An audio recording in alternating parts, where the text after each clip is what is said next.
Hello everyone. आज की इस वीडियो में हम क्लास 12 हिंदी आरो काव्य खंड अध्याय 2 पतंग के बारे में पढ़ने वाले हैं। पतंग कविता के रचयिता आलोक धनवा जी हैं। कविता पतंग आलोक धनवा जी की एकमात्र संग्रह का हिस्सा है। यह एक लंबी कविता है जिसके तीसरे भाग को इस पाठ्य पुस्तक में शामिल किया गया है। पतंग के बहाने इस कविता में आलोक धनवा जी ने बाल सुलभ इच्छाओं एवं उमंगों का सुंदर चित्रण किया है। कवि कहते हैं कि सावन के महीने में आने वाली तेज बारिश भी चली गई है और भादों का महीना भी बीत गया है। सावन और भादों के महीने में आसमान में बादल छाए रहते हैं, लेकिन शरद ऋतु के आते ही आसमान एकदम साफ, स्वच्छ व निर्मल हो जाता है। शरद ऋतु में सुबह के समय आकाश में छाई हुई लालिमा कवि को खरगोश की आंखों की भांति लाल दिखाई दे रही है। शरद ऋतु कई पुलों को पार करते हुए आती है। यहाँ पुलों का अर्थ है कि पिछले साल की शरद ऋतु के आने से इस साल की शरद ऋतु के आने में कई ऋतुएं बीच में बीत जाती हैं। इन्हीं ऋतुओं को कवि ने पुल का नाम दिया है। शरद ऋतु में मौसम एकदम सुहाना हो जाता है, जिसे देखकर बच्चों के समूह पतंग उड़ाने के लिए घरों से बाहर निकल जाते हैं। कवि शरद ऋतु को बालक की संज्ञा देते हुए कहता है कि बालक शरद अपने चमकीले इशारों से बच्चों के समूह को पतंग उड़ाने के लिए बुलाता है। यहाँ बालक शरद से कवि का अर्थ शरद ऋतु को दर्शाता है।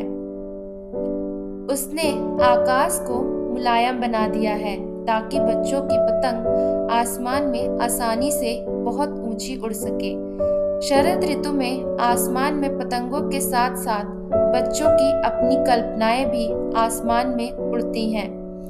कवि बच्चों की तुलना कपास से करते हुए कहते हैं कि जिस तरह कपास यानी रुई, कपास का अर्थ रुई होता है, जिस तरह से रुई मुलायम, शुद्ध और सफेद होती है, उसी तरीके से बच्चे भी मुलायम, शुद्ध अर्थात मन के साफ होते हैं। यहाँ पर कवि कहते हैं कि जैसे कपास मुलायम, शुद्ध और सफेद होती है, वैसे ही बच्चे भी जन्म से ही अपने साथ निर्मलता, कोमलता लेकर आते हैं, अर्थात बच्चों का मन और उनकी भावनाएं बिल्कुल स्वच्छ, निर्मल और पवित्र होती हैं।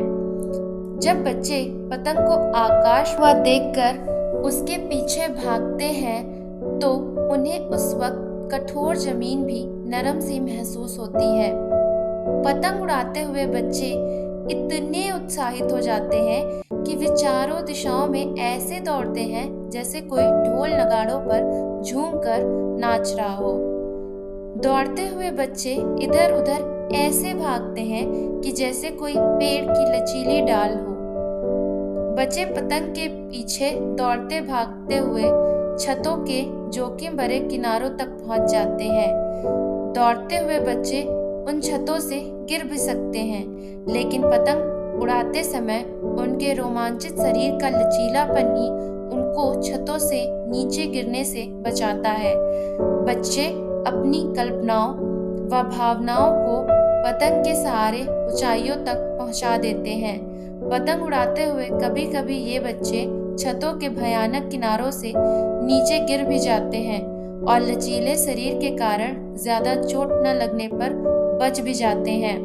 इस तरह बच जाने से वे और भी ज्यादा भयहीन हो जाते हैं, अर्थात उनके अंदर आत्मविश्वास और अधिक बढ़ जाता है।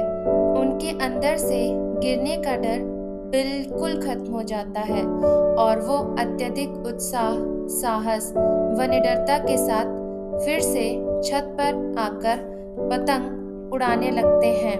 उनका यह दोगुना जोश देखकर फिर तो ऐसा लगने लगता है कि जैसे दौड़ते भागते बच्चों के पैरों के चारों ओर पृथ्वी और अधिक तेजी से घूम रही हो। Thank you so much for watching this video.